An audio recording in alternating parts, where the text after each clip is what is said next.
So, yesterday, an FBI official was asked by Ranking Member Thompson where the Antifa headquarters is. So take a look at this video, and then I want to talk about who the real homegrown terrorists are and where their headquarters are. So where is the Antifa headquarters? What we're doing right now with the organization. Where in the United States does Antifa exist? Yeah. If it's a terrorist organization, and you've identified it as number one. We are building out the infrastructure right now. So what does that mean? We're trying to get the information. You say Antifa is a terrorist organization. Tell us as a committee, how did you come to that? Where do they exist? How many members do they have in the United States as of right now? Well, that's very fluid. It's ongoing for us to understand that. The same, no different than Al-Qaeda and ISIS. No, I don't want you. I'll ask one question, sir. I just want you to tell us. If you said Antifa is the number one domestic terrorist organization operating in the United States, I just need to know where they are, how many people. I don't want a name. I don't want anything like that. Just how many people have you identified with the FBI that Antifa is made of? Well, the investigations are active. So you wouldn't come to this committee and say something you can't prove, I know. I know you wouldn't do that. But you did. He looked like a deer in the headlights. He couldn't answer those questions because they have zero information. The FBI will never be able to produce any solid evidence to support their claim because there is no Antifa headquarters. The majority of Americans are anti-fascist. And if the FBI just wants to make a list of names for resistors of fascism, well, I guess good luck, because they will certainly have their work cut out for them, especially considering all the firings and resignations and the fact that Kash Patel is the current the head of the FBI. I want to show you a few more article headlines before I share who the real terrorists are. This is from December 1st of 2025 from The Independent. FBI is rudderless ship with Director Kash Patel in over his head, damning report by agents claims. Here we go on August 18th, 2025 from NPR. Firings and forced resignations at FBI worry veterans of the agency. And then we have this one. The White House denied media reports that Patel was on thin ice, but the withering report by FBI insiders revealed a troubling picture of a chronically underperforming agency debilitated by low confidence in FBI leadership based on a lack of prior experience. One agent referred to the FBI leadership as the Kash Bongino circus, while another criticized Patel for paralyzing leadership at all levels. Again, a rudderless ship under Kash Patel. How in the hell do they think they're going to form any list whatsoever? This weak regime is claiming that Antifa is the number one terrorist organization within the United States in a desperate attempt to spark fear in protesters and activists, because they want people to pipe down and stop criticizing the Trump regime, but it's going to fucking backfire. Americans will only become more empowered to amplify our message to the regime and to the world. I promise. And besides this, I believe that this is a pathetic attempt to draw attention away from the ramped-up rebuilding of neo-Nazi skinhead, KKK, far-right militias, and white Christian nationalist groups. Oh yeah, you know, the people who are actually committing racial violence and still hanging black men. Here we go, the long list of killings committed by white extremists since the Oklahoma City bombing. Here we go, 1999, a neo-Nazi kills a black basketball coach and a Korean graduate student and wounds 9 other non-white victims in a 3-day shooting spree. Again, neo-Nazi kills a Filipino immigrant after firing 70 shots inside a Jewish community center.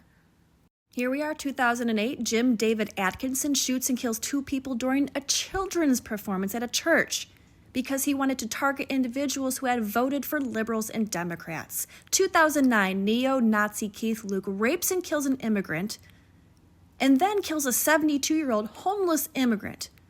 Here's some information that the regime doesn't want anybody to fixate on.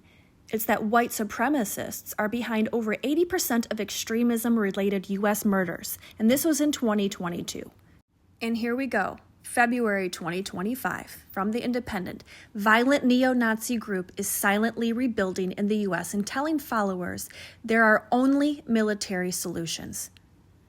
This is a terror organization called The Base, and it appears to be undergoing a resurgence, right? Because they're seizing a window of opportunity now that they have a white supremacist in the White House, a supporter of hate and racism and bigotry and hate towards women.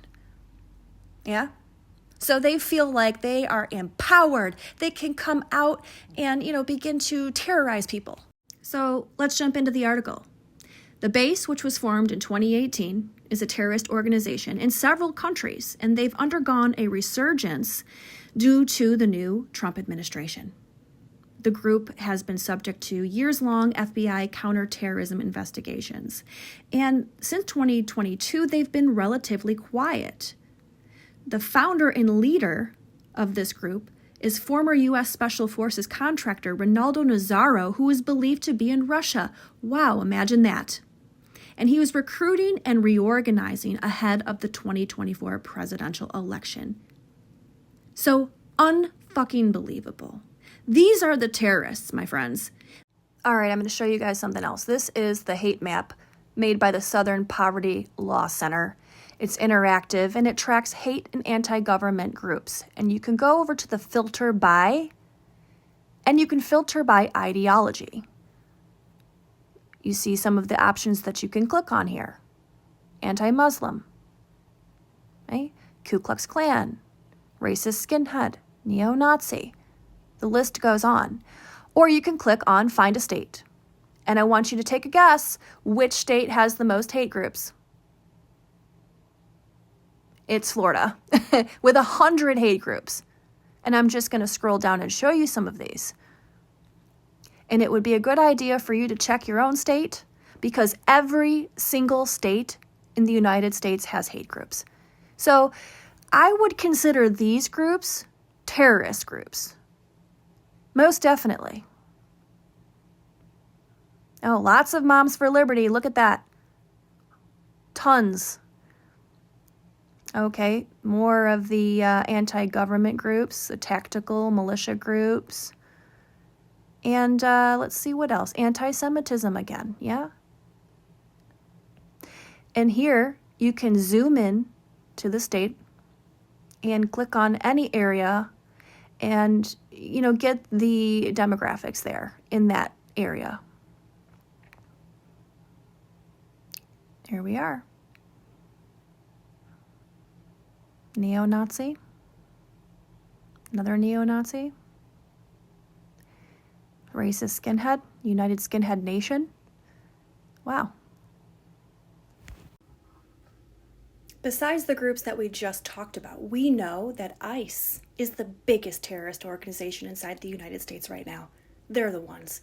Because they are inciting fear and violence, terrorizing, brutalizing, and destroying the lives of American citizens, immigrants who came here either illegally or legally, brown-skinned veterans, children, the elderly and the sick, and anyone who gets in their way.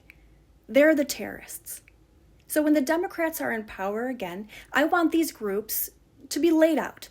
I want them to be designated terrorist organizations who are stripped of everything so that they have to scurry back underground with the rest of the rats where they belong. Their time will come and justice will be served. One more thing.